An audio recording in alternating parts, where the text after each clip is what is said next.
Durante el periodo del terror se derramó tanta sangre, las más de las veces con tan precipitada desenvoltura, que sus efluvios acabaron por soliviantar la náusea en aquel por quien en teoría todo se hacía, el pueblo francés.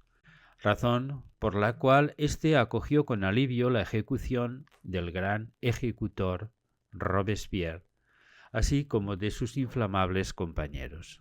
El vacío de poder creado por tales acontecimientos lo vinieron a llenar los hombres del Thermidor, a saber, los diputados del centro de la Convención, Sieyès, Cambacérès, Boissy d'Anglas, entre otros.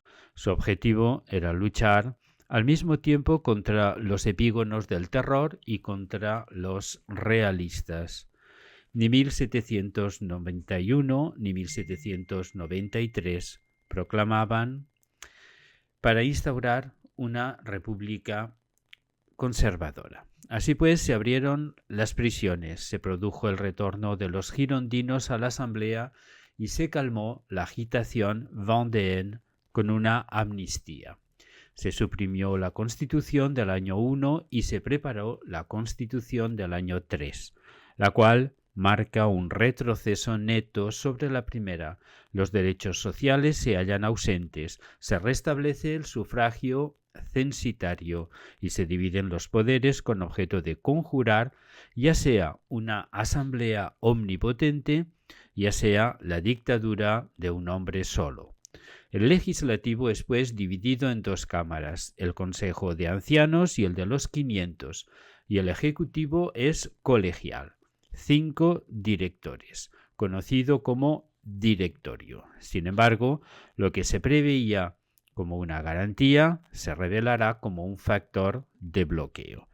El nuevo régimen, inspirado por una burguesía enriquecida por la especulación sobre los bienes nacionales y los llamados assignats, una suerte de bonos patrióticos, se revelará incapaz de contener la crisis económica, monetaria e industrial, así como alimentaria, que se desencadenó durante el invierno de 1795-96.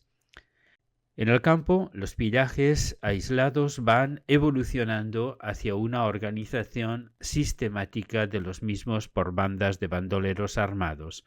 En la ciudad se va agrandando un abismo de separación entre una minoría muy restringida que conoce el lujo, particularmente una juventud dorada que lleva una vida ostentosa hasta la extravagancia, y el grueso del pueblo cada vez más acuciado por la miseria. Como consecuencia de tal estado de cosas se producirán numerosos rebrotes revolucionarios estimulados por los jacobinos. En un contexto de hambruna, en París, la sala de la Convención será invadida por la multitud al grito de pan y constitución del año 1. Tras ello, los jacobinos intentarán un golpe, que fue aplastado por la Guardia Nacional. Tales hechos fueron seguidos por una fuerte represión que prohibió los clubs y las sociedades populares. Llegó enseguida el turno a los monárquicos, los cuales, organizados en bandas armadas, llevaban algún tiempo efectuando represalias sangrientas contra los antiguos partidarios de Robespierre, particularmente en el sureste del país. Entretanto, se produce la muerte del hijo de Luis XVI en la prisión del Temple, y su tío, el conde de Provenza, se proclama rey con el título de Luis XVIII, lo que acrecienta el peligro realista. Se desencadenan en efecto los combates y tras 2 días de lucha, el ejército, a las órdenes de los generales Barras y Bonaparte, ametrallan a los insurgentes en las inmediaciones de la iglesia Saint-Roch el 4 y el 5 de octubre de 1795. En mayo de 1796 la amenaza es de nuevo jacobina al producirse la llamada Conjuración de los Iguales de Gracchus-Babeuf, que pretendía proclamar la soberanía del pueblo orientada por un ideal comunista, pero fue a su vez sofocada. Lo peor estaba, sin embargo, por venir. Las elecciones de abril de 1797 se saldan con una mayoría monárquica en ambos consejos. Los directores reaccionan con un golpe de Estado contra las cámaras legalmente constituidas. Durante la noche del 3 al 4 de septiembre, el ejército invade la capital y detiene a todos los dirigentes no republicanos. Se toman medidas de excepción: cierre de periódicos, arresto de refractarios, condenaciones sumarias, etc. La República solo se sostiene gracias al apoyo del ejército. Se produce el divorcio entre la República y el pueblo, quien dejará de asistir a las fiestas de conmemoración de los valores nuevos, antaño tan populares. De hecho, lo que mejor funciona en el país es el ejército, un ejército profesional, bien entrenado, encuadrado y suficientemente fogueado. Dos tendencias se oponen entre los directores. Carnot es favorable a una paz rápida con las potencias monárquicas, mientras que el triunvirato formado por Barras, Rebel y la Rebellière es partidario de la extensión de Francia hasta sus fronteras naturales, es decir, hasta el Rin. Poco importaba que dichos territorios pertenecieran entonces legalmente a otros estados. La coalición europea se disloca en 1795, ya que España, Prusia y Holanda firman acuerdos de paz con Francia. El directorio decide entonces concentrar la lucha contra Austria, cuya posición ha quedado debilitada por dichos acuerdos. Las mejores tropas francesas son enviadas hacia Viena al mando de los generales Moreau y Jourdan, al tiempo que otro ejército, al mando del general Bonaparte, se dirige hacia Italia. Si Moreau y Jourdan fracasan en su empeño, no así sucederá con el general Corso, quien atraviesa los Alpes y vuela de victoria en victoria, obligando a los austríacos a abandonar el milanesado y, tras la capitulación de Mantua, desalojan el norte de Italia. La paz firmada con el rey de Piamonte-Cerdeña da a Francia el condado de Niza y la Saboya. Bonaparte se dirige entonces hacia el este, hacia Viena, llegando a posicionarse a menos de 100 kilómetros de dicha capital, obligando a los austríacos a firmar el Tratado de Campo Formio, octubre de 1797, por el cual los Países Bajos y el milanesado son cedidos a Francia. El otro gran enemigo de Francia era, desde luego, Inglaterra. Bonaparte renuncia a un posible desembarco en las islas, pero en su lugar propone golpear en un punto neurálgico para los ingleses en la ruta de las Indias, Egipto. 40.000 hombres embarcan en Toulon con destino a Abukir.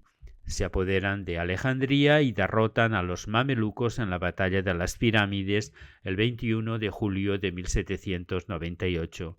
Pero la flota inglesa, al mando del almirante Nelson, destruye los barcos franceses anclados en Abukir, imposibilitando así el retorno a Francia del ejército francés, quien queda prisionero de su conquista, en una situación cada vez más complicada que agrava una epidemia de peste. Bonaparte sí regresa, dejando al ejército a las órdenes de Kepler.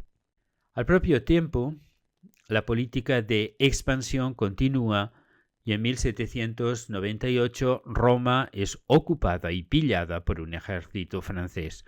Suiza es invadida y transformada en república, aunque Genève es literalmente anexionada, al igual que Nápoles en 1799. Una nueva coalición integrada por Inglaterra, soberanos de Nápoles, Rusia, Turquía y Austria se forma contra Francia, y esta comienza a acumular derrota tras derrota en todos los frentes. En el momento en que Bonaparte regresa a Francia, la situación, tanto interior como exterior, del Directorio es desastrosa. El pueblo, hambriento, aspira a la paz y cree necesitar a un salvador.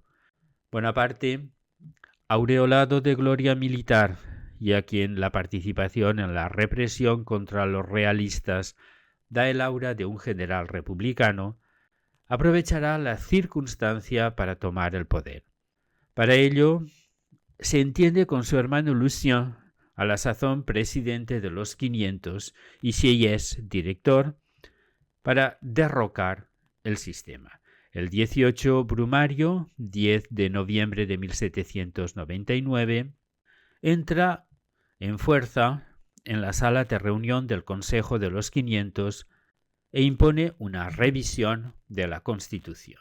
El proyecto de Bonaparte no difiere en nada de Thermidor o del Directorio, es decir, cerrar de una vez por todas el periodo de la Revolución Francesa. La diferencia es que, arrogándose un poder personal, podrá alcanzar su objetivo. Ello lo logrará en dos etapas, el consulado y el imperio.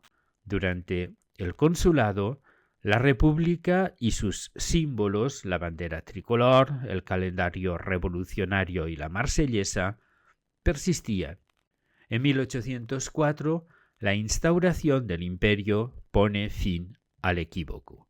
Existe, sin embargo, una continuidad, una coherencia entre los dos regímenes, pues ambos son tallados a la medida de las concepciones y ambición de un hombre que concentra todos los poderes, Napoleón Bonaparte. Así queda, en efecto, liquidada para siempre la Revolución Francesa.